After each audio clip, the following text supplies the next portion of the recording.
Alright, welcome back to our channel. Ito muli sa RP Max Vlogs. Mega love shoutout po sa ating lahat guys, mga kaibigan, mga kapatid, mga kalingap.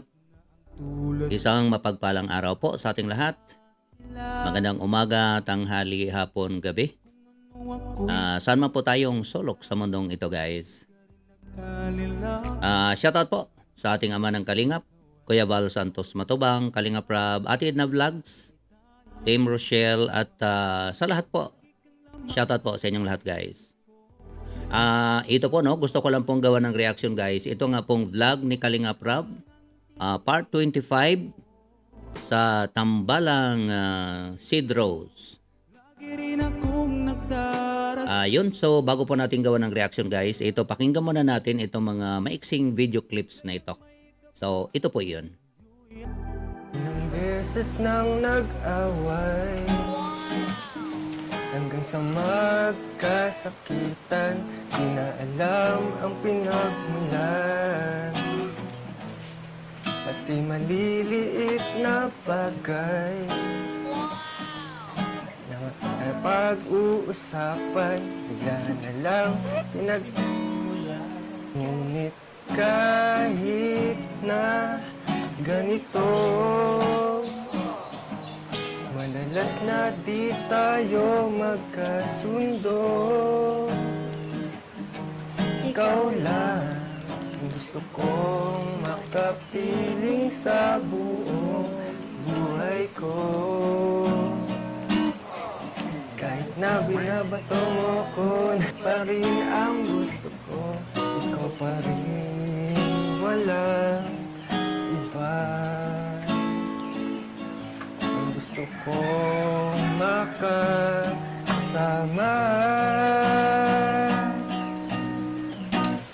Yun, so nakita po natin guys, talagang nag-effort po talaga si Cedric, no? Kumanta lang, no? Para kay Rose Ann. Ayun, sabi nga po niya, no? Sa vlog dito ni Kalingap Rab, na talagang pinaghandaan daw po talaga niya. Pinagpraktisan niya at hindi yata siya nakatulog, no? Buong gabi sa kaka-practice lang. Yun po yung binanggit niya. Ika nga, matinding efforts din po guys ang ginawa ni Cedric. Maaliw lang po tayong mga taga-subaybay ng kanilang tandem. So maganda ika nga yung kanilang ginawa, no? Dito nga sa vlog na ito guys, napag-usapan nga nung dalawa, si Cedric at Rose Ann. Ika nga nire-recall po nila yung kanilang mga performance at nakikita po nila yung kanilang mga improvements. Ayun, so magandang improvements ang nakita po nila sa isa't isa. At sabi nga po ni Rose Ann, sa nakikita po niya kay Cedric, yung dating introvert, ngayon ay unti-unti na pong lumalabas. Ayun, so magandang balita po yan guys. Kasi itong si Cedric, kaya po in-expose po ito ni Kalingap Rab, sa pagkaalam po natin guys. Dahil nga po talagang hindi po masyadong nakikipag-socialize. More on gaming lang po siya, sa malala ko noong unang inintroduce po ito ni Kalingap Rab. Pero ngayon nakikita po natin guys yung improvement na marunong na po siya. At dito nga sa kanyang performance ay hanga po tayo dito sa kanyang performance. Maganda po ang kanyang pinakita. Ika nga, nag-level up po si Cedric guys. Kaya palakpakan po natin. At kay Rose Ann naman, sa nabanggit nga po niya, yung dating, kasi alam po natin guys, si Rose Ann, sa nakikita po natin, talagang mahilig po talaga siya mag-joke. Kalog type ika nga, pero sa nabanggit nga po niya, parang nakokontrol na po niya yung kanyang sarili at parang nagiging refine na po kunti, kasi nagjo-joke pa din naman po siya. Pero malaki, na pag-usapan nila yung bawat pagbabago, bawat improvement nga po ng dalawa. Pero ito guys ang nakakagulat, dahil may binanggit po si Cedric dito, yun nga po ang nilagay natin sa thumbnail. Cedric, may nakakagulat na sinabi kay Rose Ann. Ayun, so ito po ang panoorin natin sandali guys sa video na ito. Okay? Pero seryoso nga, sana dinalapin. Iwan ko sa'yo. Bahala ka dyan. Walang bahala. Ninitan. Ginitanan. Paalam ko muna kay mama. Ano yung oras? Ma, may sasabihin ko sa'yo si Seth.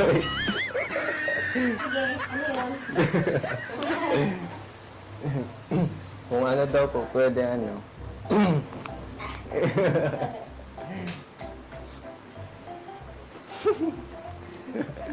Kinabahan. Wala ka pa eh, mabado ko pala. Ayun, so nakakagulat po guys. Ang binanggit po ni Cedric na sana hindi na love team lang, kung hindi tutuhanan na. So, nag-level up. Ika nga, nagkaroon na po ng guts si Cedric guys na sabihin po yung mga ganon kay Roseanne. Kaya maganda ika nga guys yung kanyang performance dito nga po sa episode na ito.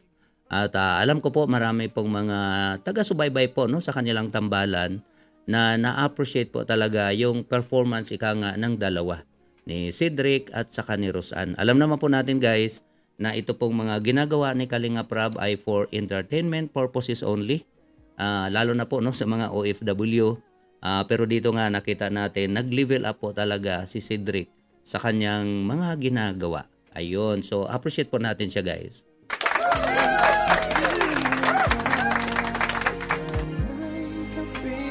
So, yun po no, nakakagulat at nasabi po yun ni Cedric kay Roseanne.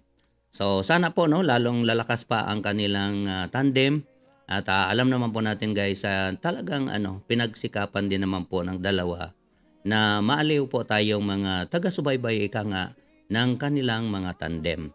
Ayun. So, yun lang po guys no, ang ating konting reaction. Okay? So, sa mga bago lang po sa ating munting channel, huwag po nating kalimutang i-subscribe guys. At paki-like din po ang video na ito.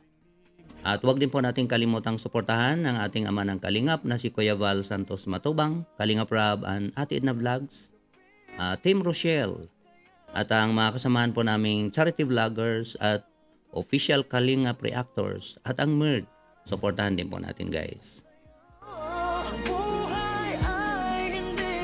Sa mga walang sawang nanonood po at mga nagsubaybay ng aming mga videos, maraming salamat po sa inyong lahat guys, sa inyong pag-comments, pag-likes, pag-shares at lalong-lalo na po sa hindi pag-skip ng ads ay maraming salamat. Ingat po tayo kung nasaan man tayo. God bless everyone. I love you all. Bye-bye.